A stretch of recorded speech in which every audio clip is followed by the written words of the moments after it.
Artan Muhaxhiri, shumë faleminderit që pranuat ftesën për të komentuar rreth emërimeve të reja të qeverisë Kurti 3. Kemi parë në qeverinë Kurti 2 shumë më pak ministra, shumë dikastere janë bashkuar në një, siç ka ndodhur ajo e Ministrisë së Financave apo ekonomisë dhe zhvillimit ekonomik dhe energjetik. Nga dita e djeshme, këto ministri dhe jo vetëm janë ndarë dhe janë formuar ministri të reja. Po shohim emra të ri në këto ministri, mirë po shumë prej tyre kanë mbetur ata që ishin në Kurti 2. Si e keni parë ju dhe si mendoni që do të shkojë puna e tyre? Qeveria Kurti 3 do të jetë vazhdimsi e qeverive të kaluara, sepse nuk ka ndonjë indikacion se zoti Kurti ka planifikuar ndonjë evolucion, ndonjë reformë qeveritare, institucionale, por edhe në aspektin e konceptualizimit të punës së tij. Shumica e ministrave janë të njëjtë, edhe ata ministra që janë të rinj kanë qenë pjesë e grupit parlamentar, kanë qenë figura të njohura, prandaj pothuajse i gjithë kabineti është i mirënjohur për opinionin publik kosovar. Nuk pritet shumë dallim, nuk pritet ndonjë veçim i ndonjë ministri, sepse prapë çdo gjë do të sillet rreth zotit Kurti, është figura dominuese edhe në politikën kosovare në përgjithësi, por natyrisht edhe në qeveri dhe në lëvizjen vetëvendosje, pa idetë e tij, planet e tij do të jenë busolla e cila do të jetë orientuese për të gjitha dikasteret. Nga ekspozeu i mbrëmshëm u pa që një fokus, pra qasja e kësaj qeverie do të jetë djathtiste, një fokus shumë i madh do të jetë. Për dallim nga ajo që përfaqëson Kurti që është majtiste. E vërtet, deklarativisht zoti Kurti thotë që është i majt, shkon për konferenca të partive të majta, në internacionalen e majt, mirë po ideja është që veprimet edhe planet edhe idetë dhe vizioni i tij për këtë qeveri është krejtësisht i djathtë, sepse gjëja kryesore, investimet kryesore të cilat i përmendi do të jenë ushtria, do të jenë armatimi, edhe 1 miliard euro e premtoi, dhe kjo në kupton që edhe fokusi i kësaj qeverie do të jetë në aspektin e një betejë qoftë edhe publike kështu me Serbinë, dhe veriu do të jetë sërish pjesë kryesore e diskursit qeveritar. A do duhej që në fakt diskursi të ndryshoj këtë vit, këtë mandat të ri po e themi, për shkak se kemi pasur një vit të bllokuar, kemi pasur një vit i cili ka qenë shumë i vështirë financiarisht. Buxheti ose xhepi i qytetarëve është duke mos e përballuar çmimet e larta për gjërat esenciale. Tashmë kemi edhe energjinë elektrike që është rritur faturat nga janari sërish, pritën sërish në prill të rritet rryma, po ashtu kemi rritje të ujit dhe mbeturinave. Gjitha këto po e rëndojnë buxhetin familjar të familjeve kosovare. A do duhej Kurti të fokusohet më shumë në zhvillimin ekonomik sesa të merret me Serbinë, duke pasur parasysh që pavarësisht kërcënimeve që mund të kemi, ne kemi një dialog dhe duhet të vendoset pika tashmë këtij dialogu shumë vjeçar. Absolutisht po, pajtohem 100% me konstatimin tuaj. Zoti Kurti do duhej që të kishte dy shtyllat kryesore, zhvillimin ekonomik edhe përmirësimin e raporteve me aleatët ndërkombëtar. Këto do duhet të ishin themelet e qeverisë së tij, sepse këto janë dy segmente kryesore që janë kruciale pra për zhvillimin e Kosovës në këtë kontekst. Problemet ekonomike, papunësia, emigrimi i madh, rënja e nivelit të mirëqenies janë probleme të jashtëzakonshme të cilat e utëm që janë aktuale, por sipas gjitha indikacioneve edhe do të thellohen edhe në të ardhmen. Po ashtu tema e veriut është një temë historike, edhe nëse mirret 100 vjet zoti Kurti me të prap do të ketë punë, pra nuk zgjidhet me shpejtësi. Mendoj që nuk është e drejtë që shumicën absolute të resurseve ta drejtoj në atë pikë siç e ka bërë në qeverisjen e kaluar, edhe përkundër faktit se në Kosovë janë trupat e NATO-s që janë garantuese të sigurisë, edhe kjo çështje e militarizimit edhe fokusit në ushtri dhe në investime është një temë e cila është në shpërputhje me realitetin edhe politik të Kosovës. në fakt mirë po kjo është një çështje populiste e cila i sjell vota Zotit Kurti sepse e mobilizon kategorinë emocionale të elektoratit, pra ata qytetarë të cilët kanë kërkesa të tilla dhe Zoti Kurti e ka pasur që për të përfituar shumë me këtë aspekt populist dhe si duket do të vazhdoj edhe në të ardhmen sepse edhe votat fitohen shumë me lehtë, edhe populizmi është një ideologji e cila gjërat komplekse i shpjegon në mënyrë shumë të thjeshtë, i jep zgjidhje shumë të thjeshta, shumë të lehta për probleme komplekse dhe njerëzit janë të prirur që t'i pëlqejnë këto zgjidhje edhe pse nuk janë realiste, pra edhe pse siç u pa edhe dje, pra ishte obligative për zotin Kurti që ta votonte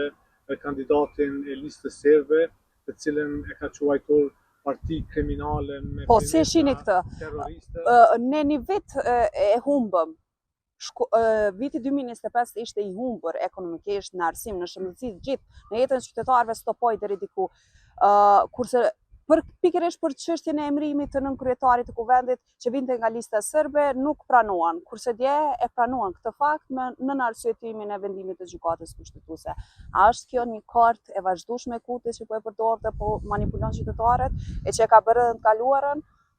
Kjo është një recetë e zotit Kurti e cila po i sjell sukses elektoral.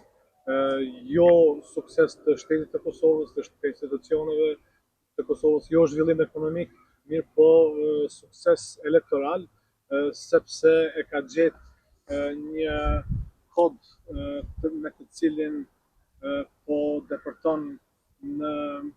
ndërdijen e qytetarëve, një kategori e caktuar të qytetarëve të Kosovës dhe në anë të populizmit, në anë të një gogolli, të një friksimi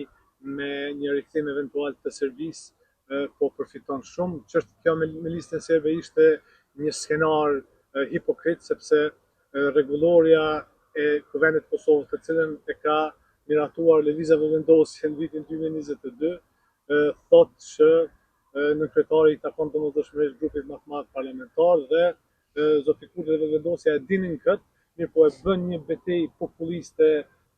kinë se nuk do ta lejojnë listën serbe më që të rikthehet në atë post dhe në momentin kur ishte qartë që gjykata kushtetuese do të jepte të drejtë listës serbe, tani fshihen prapa vendimit të saj, kinë se është obligativ pra për ta, mirë po kjo gjë ka qenë një skenar, ka qenë një lojë e cila ka përfunduar me sukses të plotë për zotin Kurti, mirë po ishte e turpshme dje votimi me aq lehtësi i një partie të cilën e kanë quajtur kriminale, terroriste, dorë zgjatur e Vučićit në Kosovë, pra të gjitha epitetet më të tmerrshme. Po njëjtë vepruan edhe opozita. Listë serbe. Për muaj të tërë ata nuk e votonin asnjë nënkryetar ose emër që vinte nga lista serbe. Abstenonin ose kundërshtonin dhe mbrëm votuan të gjithë. Po fakti që zoti Kurti ka fituar 51% me kaq lehtësi është fajin kryesor për këtë ka opozita, sepse opozita kosovare është jashtëzakonisht e çakurduar, nuk ka asnjë sens, nuk ka asnjë plan, nuk ka leadership, as në LDK është një qarje 50-50 e cila është dëshmuar, pra tashmë në anën tjetër PDK-ja i ka syt drejt Hagës dhe nuk ka funksionim normal përderisa të merret vendimi përfundimtar për zotin Taçi dhe zotin Veseli, kështu që këto janë në një gjendje amullie, në një stagnim dhe zoti Kurti e ka përfituar maksimalisht për kësaj, pra nuk ka asnjë rrezik zoti Kurti nga kjo opozitë. Ai është i ndihmuar sepse pikërisht ka zonë në KQZ, kur të gjitha ambasadat e huaja, të gjitha latet thonin që është e padrejta, pastaj PZAP-ja e ktheu vendimin i cili vazhdimisht bëhet ajo loja, pra KQZ-ja nuk e validon listën serbe për pjesëmarrjen në zgjedhje, pastaj PZAP-ja e kthen.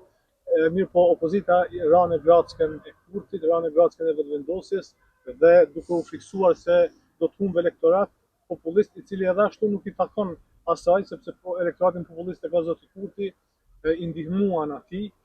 dhe paradoksalisht pra zoti Kurti arriti që ta rikthejë në favorin e vet të gjitha bllokat përkundër 3 shkeljeve kushtetuese në vitin e kaluar përkundër një absurditeti të madh që u bë me kuvendin e Kosovës, me ndërhyrje flagrante në rregullore, ai arriti në fund dhe sot është me 50% pa asnjë arsye reale për këtë. Kur jemi tek opozita, mbrëm pam fjalimin e Betri Hamzës nga PDK-ja, po ashtu edhe të Lumira Avdiqikut nga LDK-ja. Në vijat e trasha që të dy ishin të pajtimit të vazhdohet tutje dhe të ketë bashkëpunim institucional. Por njëjtën gjë nuk e pam tek Aleanca për Ardhmërinë e Kosovës, edhe pse ndoshta është në numër më të vogël se këto të dyja nga aspekti numrave të deputetëve, por gjithsesi numra të mjaftueshëm për të krijuar ndoshta kur është e nevojshme ndonjë problematik. Por po shihet nga këto dy partitë më të mëdha shqiptare si një dorëzim para kurtit? Këto PDK dhe LDK nuk kanë ndonjë plan se si ta luftojnë politikisht me zotin Kurti, pra ende nuk kanë arritë që të krijojnë strategji. Problemi i tyre kryesor është që nuk kanë ide se si ta luftojnë populizmin e zotit Kurti. Populizmi është një fuqi shumë e madhe, e cila sjell vota, e cila sjell përkrahje elektorale, dhe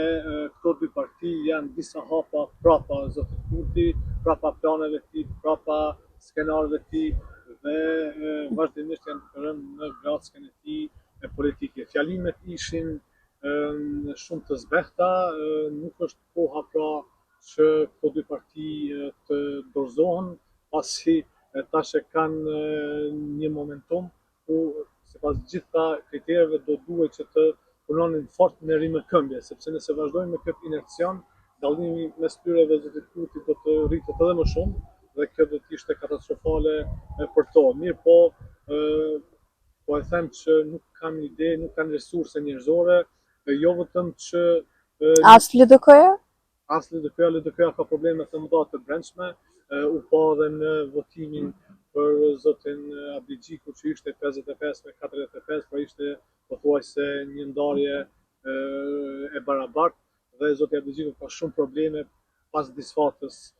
së madhe në zgjedhjet e 28 dhjetorit, ku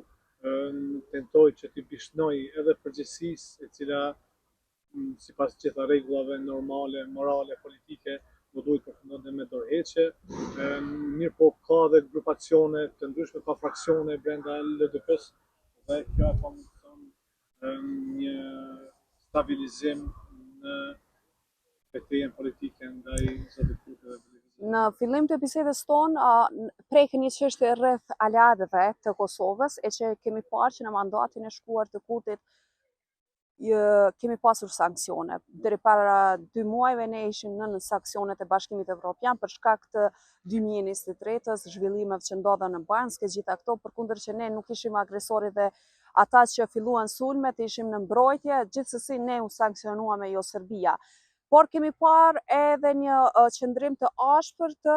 administratës Tram-Karshi Kurtit. Ftesat vijnë kryesisht për zonjën Osmani, presidentën e detyrë, por jo edhe për qeverinë Kurti. Po flasim deri në Kurti 2, deri para pak muajshve që ishte taman me mandat e plot. Por tani në qeverinë Kurti 3, mendon që Kurti do të ka reflektuar dhe do të krijojë rrugë të reja për rikthimin e aleancave të Kosovës me shtetet më të fuqishme të botës, përfshirë këtu edhe Amerikën dhe Bashkimit Evropian? Betejë politike zotit Kurti me Shtetet e Bashkuara të Amerikës është krejtësisht absurde, duke pas parasysh historinë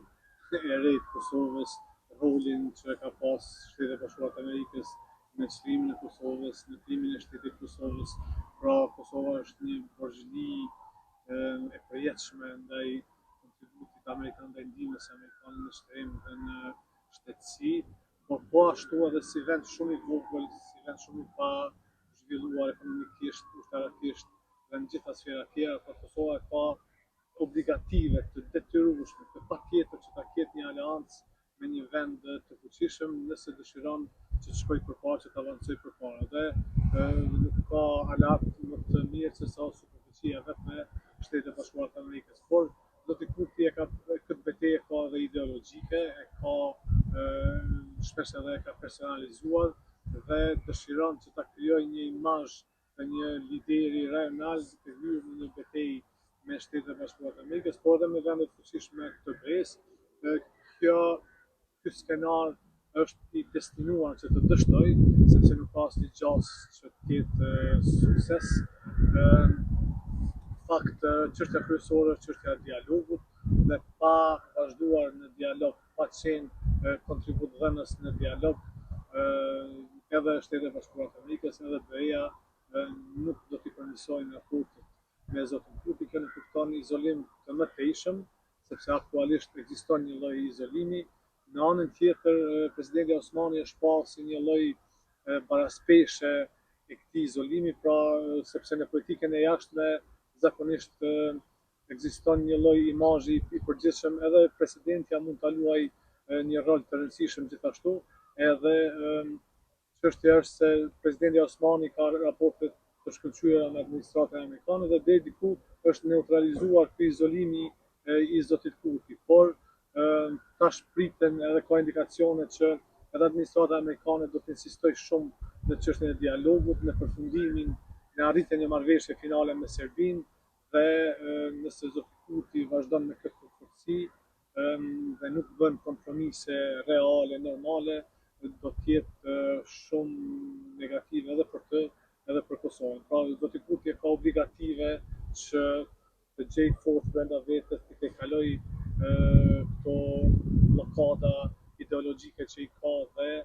i përmirësoj raportet me Shtetet e Bashkuara të Amerikës, sepse pa një përmirësim të tillë, Kosova nuk mund të angażohet as në institucione ndërkombëtare, as nuk mund të ketë asnjë progres, asnjë përparim në aspektin ndërkombëtar, do të vazhdojë kjo status quo negative siç është aktualisht. Zotri Muhaxhiri, shumë faleminderit që pranuat të vizitojmë për këtë çështje shumë të rëndësishme dhe shpresoj të kemi rastin sërish për të bashkëvizituar për temat dhe aktualitetin politik në Prishtinë. Shumë faleminderit.